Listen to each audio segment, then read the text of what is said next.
It didn't say it out loud, but everyone knew what it meant. The radio crackled once, then silence. The mission was collapsing, enemies closing in from every direction. And then someone whispered the words no soldier ever wants to hear. "We can't take her with us. She was injured. Slow them down. In war, hesitation gets everyone killed." So they ran. Helicopter lifted. Dust swallowed the battlefield. And just like that, she was alone. No backup. No extraction. No mercy. The team believed she was already dead. But what they didn't know was that she was still breathing, still watching, still holding her rifle. And what she did next turned a sacrifice into a legend. The desert was supposed to be quiet. A routine night extraction. In and out. No complications. That was the plan. Captain Reynolds signaled the team forward as moonlight reflected off their gear. 6 operators moved like shadows across the sand. Trained, silent, lethal. Among them was Lieutenant Ava Carter, the only woman on the team and the best sniper they had. Intel said the compound was lightly guarded. Intel was wrong. The first explosion shattered the silence. Then gunfire everywhere. Enemies poured out from hidden trenches. The desert lit up like hell itself. "Contact! Multiple hostiles!" someone yelled. Ava dropped to one knee, firing with perfect control, covering her team's retreat. Then it happened. A blast threw her backward. Pain ripped through her leg. She tried to stand. She couldn't, and the team was already moving. Smoke choked the air as bullets ripped through the sand. Captain Reynolds dragged one of the wounded operators behind a shattered rock. His radio screamed with overlapping voices. "Panic, orders, chaos." "Extraction window closing," the pilot warned. "You've got 2 minutes." Ava lay 20 meters back, her leg burning, blood soaking into the sand. She clenched her jaw, forcing herself to breathe slowly. "I'm hit," she said into the radio. "Calm. Controlled. I can still cover." Reynolds looked over his shoulder. She was still firing, precise shots, one after another, holding back an entire flank by herself. But every second they waited, the enemy closed in. Ammo was running low. Another operator went down. Reynolds made the call he would regret for the rest of his life. "We move. Now." No one argued. No one wanted to. As the team pulled back toward the extraction point, Ava realized what was happening. The radio went silent. The helicopter's blades thundered louder, then faded into the distance. She lowered her rifle slowly. Left behind. Alive. Alone in enemy territory. And the night wasn't over yet. The silence was worse than the gunfire. Ava lay still, listening. Distant shouts echoed across the desert. Boots crunched in the sand, getting closer. She checked her leg. Shrapnel had torn through her thigh. Blood loss was serious, but the bone was intact. Pain screamed through her body, yet her training took over. "Not today," she whispered. She dragged herself behind a burned-out vehicle, leaving a dark trail in the sand. With shaking hands, she tightened a tourniquet until her vision blurred. Her rifle was still with her. 3 magazines left. 1 pistol. No radio. No air support. Enemy silhouettes moved between the dunes, confident now. They thought the hunt was easy. Ava slowed her breathing. The first soldier stepped into her scope. 1 shot. Down. The second turned, confused. 2 shots. Down. Shouts erupted. Gunfire sprayed wildly into the darkness. Ava disappeared into the dunes, crawling, hiding, becoming part of the desert itself. They believed she was wounded prey. They were wrong. She wasn't surviving anymore. She was fighting back. The enemy spread out, confident she couldn't go far. That was their first mistake. Ava used the dunes like walls, the shadows like armor. Every movement was slow, deliberate. Pain tried to take control. She refused to let it. She rigged a discarded grenade to a fallen rifle, buried just beneath the sand. When the first pursuer kicked it aside, boom! The blast lit the desert sky. Panic followed. Orders were shouted in a language she didn't understand. Fear sounded the same in every tongue. Ava fired from a new position, never staying in one place. 1 shot. Relocate. Another shot. Relocate again. Minutes felt like hours. Her ammo dropped to 1 magazine. Then she heard something worse than gunfire. Vehicles.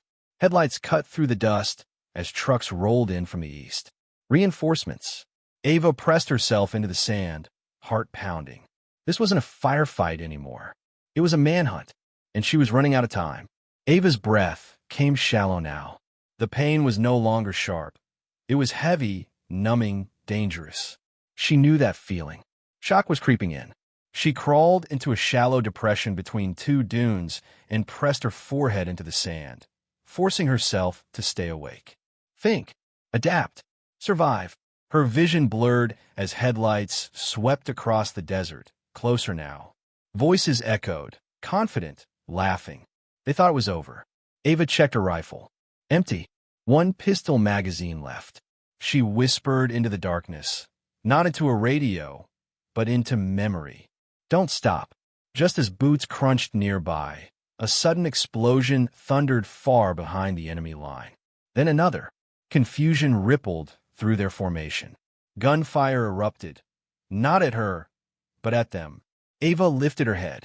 Those weren't enemy weapons. That was friendly fire. The team had come back, and this time, they weren't leaving anyone behind. The desert erupted into chaos. Tracer rounds tore through the night as Ava's team stormed in from the west, moving fast, ruthless, precise. Helicopter rotors thundered overhead, blowing sand into blinding clouds. Ava struggled to stand. Her leg buckled. Then she heard it. Ava, where are you? Captain Reynolds' voice. She fired 2 shots into the air, the last signal she had. A shadow appeared through the dust. Reynolds dropped beside her, gripping her shoulder like he was afraid she might vanish. I thought we lost you, he said, voice breaking. You almost did, Ava replied. They hauled her up as rounds slammed into the wrecked vehicles around them. The team formed a moving shield, dragging her toward the extraction zone. She looked back once. The desert was littered with the enemy who had hunted her. She hadn't just survived. She had held the line alone. As the helicopter lifted off, Ava finally allowed her eyes to close. For the first time that night, she was safe. The med bay smelled of antiseptic and metal. Machines beeped softly as Ava stared at the ceiling, her leg wrapped thick in bandages. The pain was dull now, distant, like it belonged to someone else. Captain Reynolds stood near the door, helmet in his hands. No rank, no orders, just guilt. We shouldn't have left you, he said quietly. Ava turned her head toward him. Her eyes were steady. You did what you thought would save the team, she replied. But don't pretend it didn't cost something. Reynolds nodded, unable to meet her gaze. Later, the debrief was short.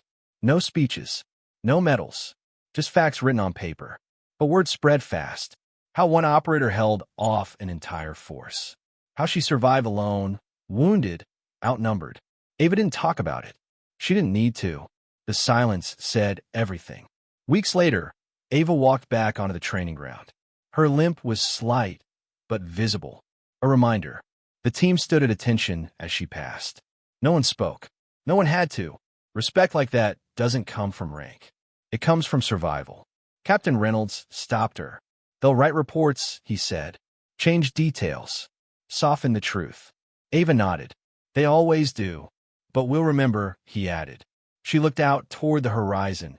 Endless, quiet, unforgiving. They didn't leave me behind, she said calmly. They showed me who I had to become. The desert had tried to erase her. Instead, it forged her. And somewhere out there, among the dunes and shadows, her story still lived. Not as a mission failure, but as a warning. Never assume the fight is over. Never underestimate the one who survives. Recovery was harder than the fight. Every step Ava took in rehab felt heavier than carrying a rifle in combat. Her legs screamed with every movement, muscles relearning what pain had tried to erase. Doctors spoke in cautious tones. You're lucky to walk, one said. Returning to active duty will take time. Time was something Ava hated. At night, the desert came back to her, not in dreams, but in fragments. The crunch of boots, the flash of headlights, the silence after the helicopter left. She never told anyone about the moment she almost gave up, about how the sand felt warm against her face as she wondered if this was where her story ended. Instead, she trained relentlessly. While others rested, she pushed harder. Sweat replaced blood. Discipline replaced fear. Some nights, Reynolds watched from a distance. "She shouldn't be here yet," someone whispered. "She earned the right," he replied. Because survival wasn't the hardest part. Living with what it cost was. Months later, a new team stood in formation. Young, confident, untested, Ava stood before them. No longer just a soldier, but a symbol. She didn't raise her voice. "I won't tell you that war is fair," she said. "It isn't." She paused, letting the words settle. "There will come a moment when everything goes wrong. When plans collapse. When you're scared, hurt, and alone." Every eye stayed locked on her. "In that moment, you'll discover who you really are." She turned, revealing the faint scar beneath her uniform. "They thought I was finished," she continued calmly. "So did the desert. But I learned something out there." She stepped closer. "Being left behind doesn't mean you're defeated. Being wounded doesn't mean you're weak. And being alone doesn't mean you're done." Silence. Then one final line, quiet, deadly serious. "The fight only ends when you decide it does." The trainees never forgot that day, and neither did the desert. Years had passed since that night. Ava no longer ran missions like she once did. But every mission she watched, every new soldier she trained, carried a piece of that desert within them, and within her. The scars on her leg and body were reminders of survival, but the real scars were invisible. The nights she replayed the battlefield in her mind. The faces of the team she thought she had lost. The whispers of enemies she had outsmarted. She walked along the edge of a cliff overlooking a desert she had once crawled across, bleeding and exhausted. The wind carried the same dry scent of sand, dust, and danger. And she smiled, not with relief, but with understanding. The desert had taken much from her, her comfort, her innocence, her certainty. But it had given more: focus, strength, resilience, a legacy of courage that no report, medal, or story could fully capture. New soldiers approached, asking for guidance. Ava looked at them, calm and unwavering. "This is the desert," she said softly, pointing toward the endless dunes. "It will test you, it will break you, and it will show you who you really are. Survive it, and you'll carry its lessons forever." And in that moment, every story she had lived, every battle she had endured, every choice between life and death became more than survival. It became a legend that would inspire every warrior who dared to face the desert. And themselves, Ava's legend wasn't just survival. It was leadership. Years later, she commanded her own team, young, eager, untested operators who had never seen real war. Their respect wasn't given. It had to be earned. She put them through grueling exercises, desert simulations that mirrored the night she was left behind, night marches with minimal food, firing drills under exhaustion. Every soldier failed at least once. Some gave up. Not Ava. She walked among them silently, watching. "You think pain breaks you?" she asked one recruit, voice cold and sharp. "No, it reveals you." They stared, trembling. She continued, "Your fear will want to paralyze you. Your doubts will want to make you retreat. But here, and only here, you will decide who you are." That night, Ava stayed on the desert dunes alone after the drills. Stars overhead, wind whispering across sand. Memories of betrayal and survival filled her mind. Leadership wasn't about orders. It was about transformation. And she had been transformed painfully, brutally, completely. The team faced their first real mission, a high-risk desert infiltration. Enemy numbers unknown. Intelligence fragmented. Extraction uncertain. Ava stood at the front, her eyes scanning the horizon. Every dune, every shadow, every rustle could mean death. Halfway through, chaos erupted. An ambush, exactly like the one she had survived years ago. Her team panicked. One operator went down. Another froze, gun jammed. Ava didn't hesitate. She dove into action, covering fire, tactical commands, dragging wounded operators to safety. Pain and exhaustion threatened to overwhelm her body, but she pushed forward. Every move mirrored the night she was left behind. But this time, she wasn't alone. Her team trusted her. They followed her. They survived. At the extraction point, as the helicopter lifted, Ava looked back at the desert. Silent, endless, unforgiving. She smiled. The desert had tested her, taken from her, broken her, but it had also forged something stronger. Ava's legacy wasn't just survival. It was resilience, leadership, and the courage to face impossible odds and inspire others to do the same. And somewhere, deep in the desert dunes, the legend of the woman who refused to die and the team she had built would echo forever.